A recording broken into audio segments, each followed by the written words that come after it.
Ciência e Tecnologia do Ceará. Não deixe de ver. Agora vamos para o intervalo, mas não perca. No próximo bloco tem entrevista. Você acompanha um bate-papo com o físico e pesquisador Ernest Hamburger, do projeto ABC na Educação Científica Mão na Massa, em São Paulo.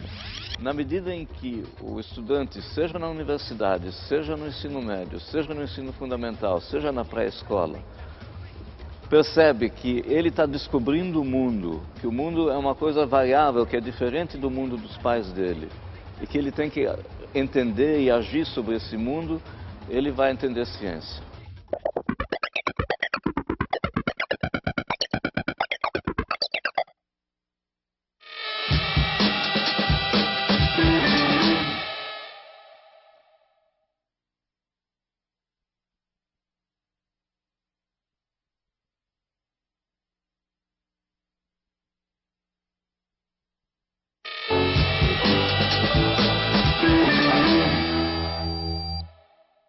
Estamos de volta. No programa de hoje estamos falando sobre como os princípios da investigação científica podem fazer parte do dia a dia das escolas. E agora, nesse terceiro bloco, tem entrevista aqui no Salto. O convidado de hoje é o físico Ernest Hamburger, reconhecido e premiado internacionalmente por diversos trabalhos na área da divulgação científica. E entre esses prêmios está o de melhor vídeo de divulgação científica do Festival de Cinema de Cannes, conquistado em 1997. Eu estive com ele, Bárbara, e a gente conversou sobre a forma como a sociedade enxerga as ciências e sobre os desafios para que o Brasil promova uma educação científica de qualidade. Vamos ver?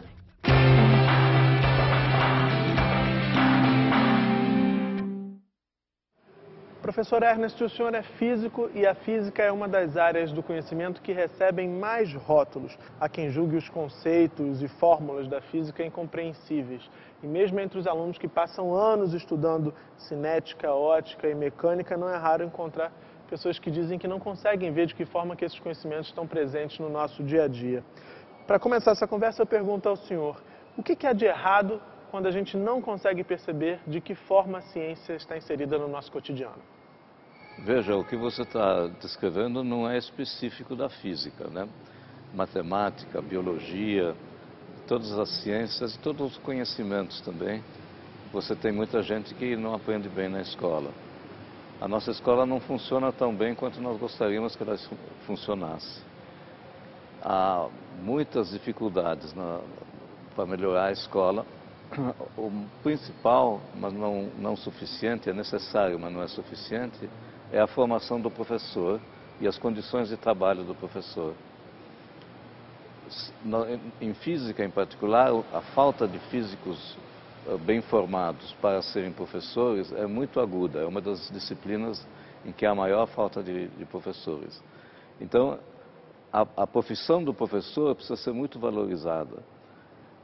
Na medida em que nós passamos a ser mais exigentes com a educação. Antigamente, bastava ser alfabetizado, era considerado que já estava escolarizado.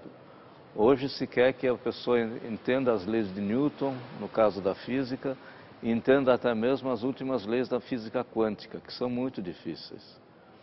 Para que o professor possa ensinar isso, ele precisa ser muito bem formado e a escola precisa funcionar muito bem. São duas condições que não são fáceis de conseguir, mas que agora que a educação já está universalizada, representam o próximo desafio que o país enfrenta. Na área da educação, professor, é comum falarmos da educação do olhar para que alunos e professores estejam prontos para ler e interpretar esse mundo em que vivemos, permeado por audiovisuais o tempo inteiro. Quando se fala em ciências, fala-se na necessidade de uma educação em ciências. Que educação seria essa? Então, hoje em dia, a ideia de que seja ensinar ciências mudou. Não é uma coisa recente, é um processo que vem, pelo menos, desde 1932, quando houve o manifesto dos pioneiros da educação nova. Eles já apontavam que a educação, não só de ciências, exige a investigação. Eles fazem uma comparação, já em 1932, entre como o cientista acumula conhecimentos e como a criança, na sua interação com o mundo, acumula o conhecimento sobre o mundo. Então, tanto um quanto o outro são processos de investigação. E nós defendemos, então, que o ensino de ciência seja baseado em investigação. Na sua opinião, então, o que precisaria mudar na forma de ensinar ciências? Então, nós estamos aqui no Espaço Ciência Viva, que é um centro de ciências tradicional aqui do Rio, e que é um dos lugares onde as crianças têm a chance de mexer com as mãos e com a cabeça, não é? De colocar, quando você mexe com as mãos, a sua cabeça está funcionando também. De realizar pequenos experimentos, pequenas investigações. O ensino de ciências tem que estar baseado nesse conceito. O professor estimula os alunos a fazerem pequenas investigações em torno dos conceitos que ele quer transmitir, mais do que transmitir, que ele quer que as crianças construam na sua própria cabeça. Professor, quando consideramos dados de avaliações internacionais como o PISA, o Programa Internacional de Avaliação de Alunos, a gente percebe que o Brasil ainda tem um longo caminho pela frente no que se refere à adoção de propostas de ensino que se reflitam numa educação científica de qualidade. O que nos diferencia dos países que têm conseguido avaliações melhores em programas como o PISA? Primeiro deixa eu comentar uma coisa de se usar tanto o PISA. O PISA é um exame muito interessante, não sou contra o PISA. Mas o PISA não nos revelou nada de novo. Nós já sabíamos, todos nós da área da educação, que o ensino no Brasil é altamente deficiente, particularmente o ensino de ciências, e que precisa ser muito melhorado. A educação precisa de um salto de qualidade, e não é só em ciências, mas também em ciências.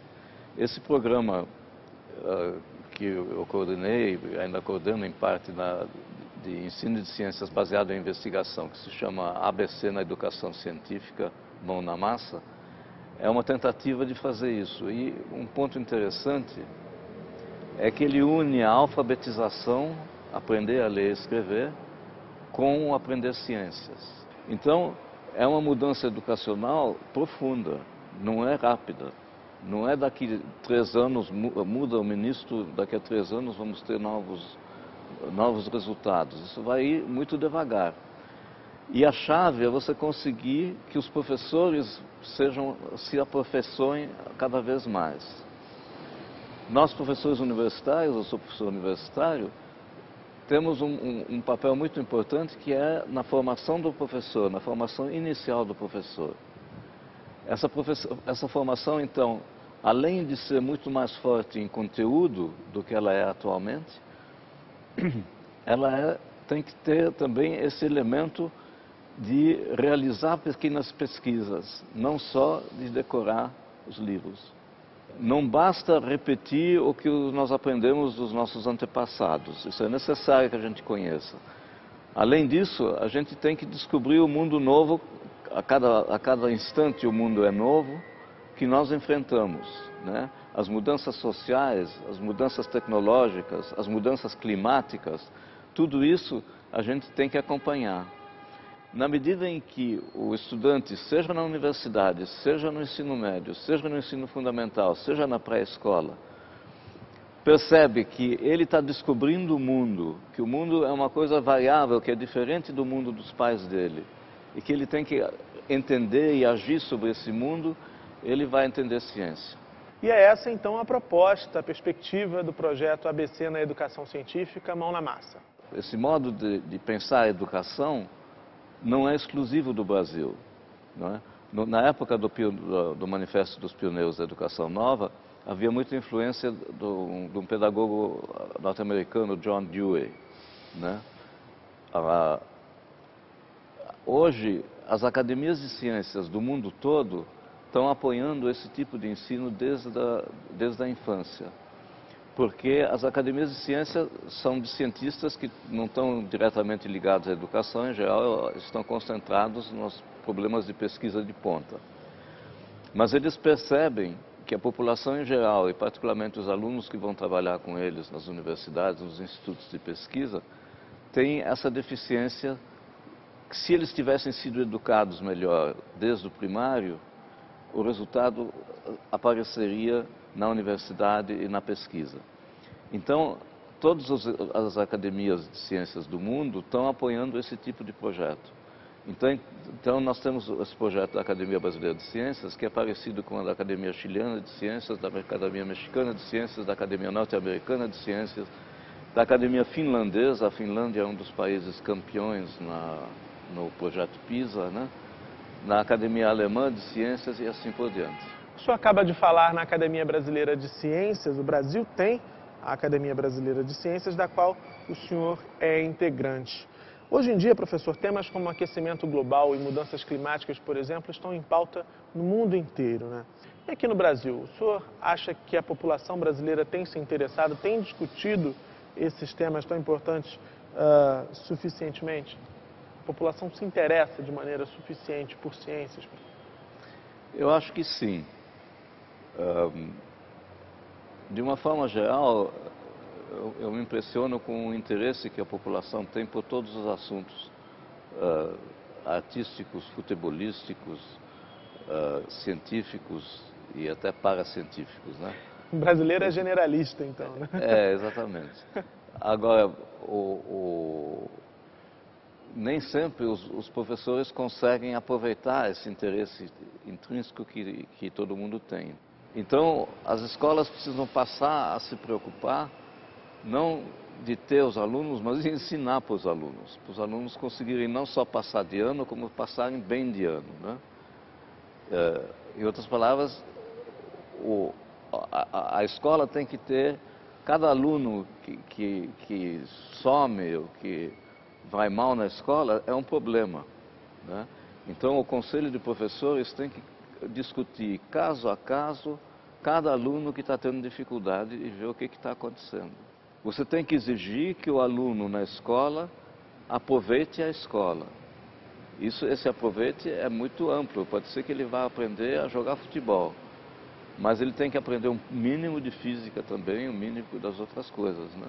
Não é que você queira que todo mundo seja igual e vá bem nos exames, né? Mas você tem que exigir e acompanhar cada aluno. Professor, nessa sua última resposta, o senhor disse algo que me chamou a atenção de modo particular. O senhor disse que o brasileiro se interessa por assuntos das mais diversas áreas, futebol, artes e ciências, mas que na escola, de uma certa forma, esse interesse acaba diminuindo, interesse, no caso, por ciências. Por quê? O que a escola faz que acaba deixando esse aluno que é naturalmente interessado, acaba fazendo com que esse aluno naturalmente interessado perca esse interesse? Eu acho que o que eu estou querendo enfatizar é que cada escola tem que enfrentar os seus problemas e os problemas dos seus alunos, percebendo que a responsabilidade é principalmente da escola, é também da família. Então, uma dificuldade que existe em São Paulo, eu acho que existe no Brasil todo, é que, em geral, nas escolas